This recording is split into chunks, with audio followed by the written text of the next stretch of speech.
शुरू करें? जी हाँ, शुरू करें। ये आज का प्रेस ब्रीफिंग रखा गया है। आप लोग अवगत होंगे कि फुलवारी शरीफ में हमने पॉपुलर फ्रंट ऑफ इंडिया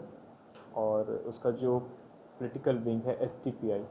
उनके कुछ कार्यकर्ताओं को गिरफ्तारी की गई है। मामला ये था कि हम लोगों को कुछ इनपुट्स प्राप्त हो रहे थे कि एक जगह है फुलवारी में, नया टोला अहमद पैलेस करके,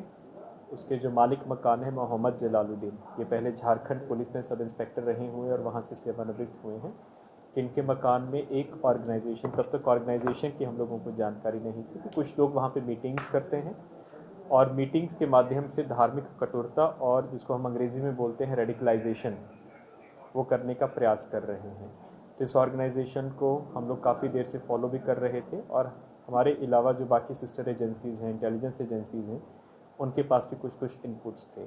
तो अभी जैसे माननीय प्रधानमंत्री का विज़िट हो रहा था, तो उससे पहले हम लोग अपना जो सोशल मीडिया के मॉनिटरिंग सेल होते हैं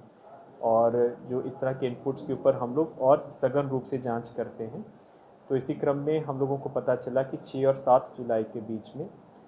10-12 लोग अन्य राज्यों से आकर, विशेषकर तमिलनाडु और केरल से आकर वहाँ पे मीटिंग लिए हैं और कुछ लोगों को शारीरिक प्रशिक्षण दिए हैं। बिल्कुल नॉर्मल फिजिकल, कोई आर्म्स का प्रशिक्षण नहीं बल्कि शारीरिक प्रशिक्षण दिए हैं।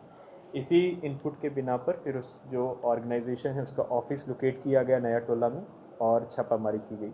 छापामारी के क्रम में हमको वहाँ से कुछ ऐसे डॉक्यूमेंट्स मिले जो कि जिसमें भारत को इस्लामिक राष्ट्र बनाने के लिए कुछ कार्य योजना थी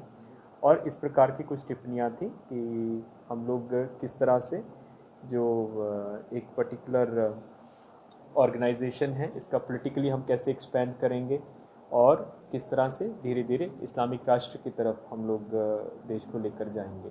उसी के बिना पे इन डॉक्यूमेंट्स को सीज़ किया गया है और फुलवारी थाना में FIR हुआ है।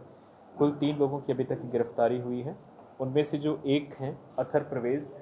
प्रवेश के जो अपने भाई हैं मंजर प्रवेश, वो पहले सिमी, जो कि अब बैन हो चुका है,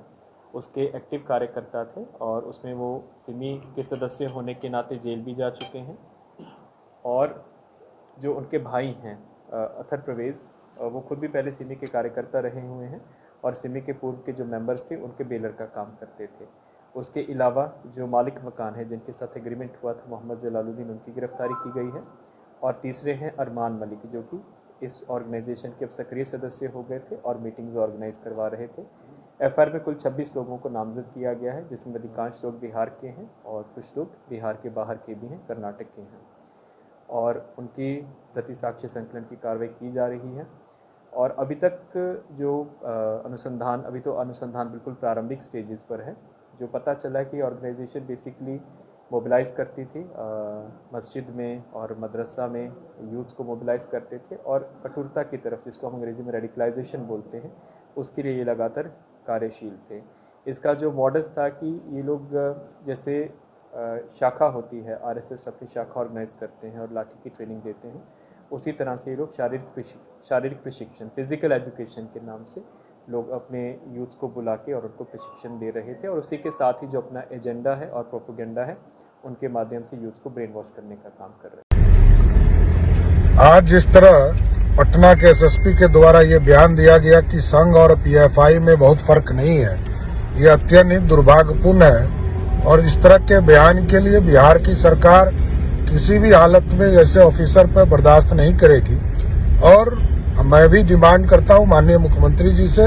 कि इनके खिलाफ तुरंत शीघ्र कार्रवाई किया जाए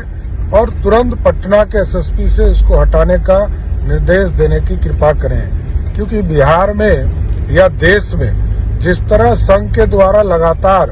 देश को श्रेष्ठ बनाने का काम किया जा रहा है और देश में आप देखते होंगे कि जब भी जरूरत पड़ती है तो इस देश को आगे बढ़ाने में संघ आगे खड़ा होता है। और साथ ही साथ संघ एक ही चीजों की पूजा करता है, वो है सिर्फ और सिर्फ भारत माता की पूजा करता है। तो भारत माँ को श्रेष्ठ बनाने वाला जिस संगठन के खिलाफ पटना के SSP के द्वारा इस तरह का बयान दिया गया, ये अत्यंत ही दुर्भाग्यपूर्ण है।